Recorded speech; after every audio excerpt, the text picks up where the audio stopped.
What's going on, you guys? Today we're going to be comparing a couple overstable molds from Discraft, and I'll let you know which one I like the best. Now, I'm talking about for golf shots specifically. I want a disc I can throw super hard, super flat, and at best it goes straight, and not something that dumps right away. So something I can still get distance out of. Definitely something that I don't expect to turn over in the wind, even in a strong headwind. So today we're going to be comparing the Jawbreaker NukeOS, the Z NukeOS, and the Z Venom. I'm really curious to see how these three compare.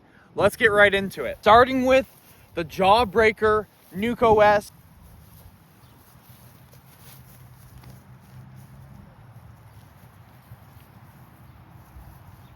Okay, not my best throw. Also, there's a little bit of tailwind. I'm going to try and throw them all the same, just so there's not going to be like a major difference. But now let's go with the Z NukeOS. I'm going to try and throw it exactly the same.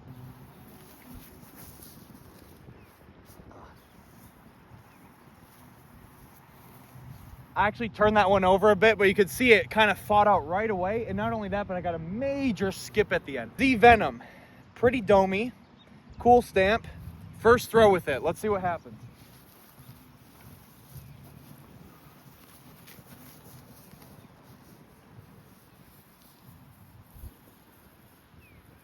All right, we got to throw it a couple more times. My initial thoughts from the Venom are that I saw it move a little bit right. So it's kind of like your traditional distance driver, but it's definitely got stability. Now we got to throw them in the headwind to see what really happens. Because in a tailwind, I mean, you could really throw pretty much anything and it's going to push it down. So let's throw all three in a headwind and see the difference. Before we throw them in the headwind, I just wanted to point out NukeOS. I know I for sure turned it over a little bit too much, but that ESP NukeOS, they're kind of about the same distance, but the Venom is definitely slightly farther. All right, guys, we're on the other side of the wind now. As you can see, it's definitely blowing in our face.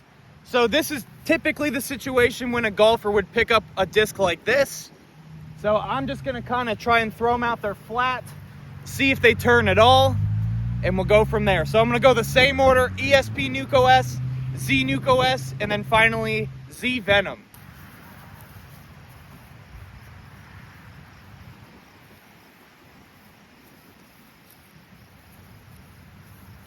So it was a tiny bit Anheuser out of the hand, but honestly, that's how I typically throw these types of discs anyway. Unless I'm going to throw Spike Heiser.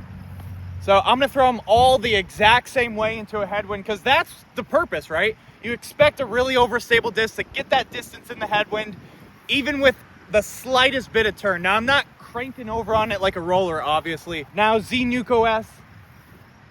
We'll see if this thing goes to the right at all.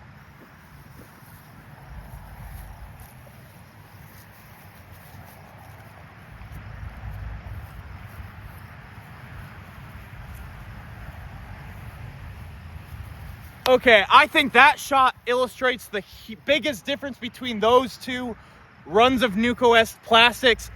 The ESP one ended up pretty straight, which is great. That's why I bagged both. They're totally different, but you can see the green one, I turned it over the same amount as the ESP NukeOS, and that thing went way left. Ended up way left. I felt like it was the same throw. Wind's picking up, now it's time to throw.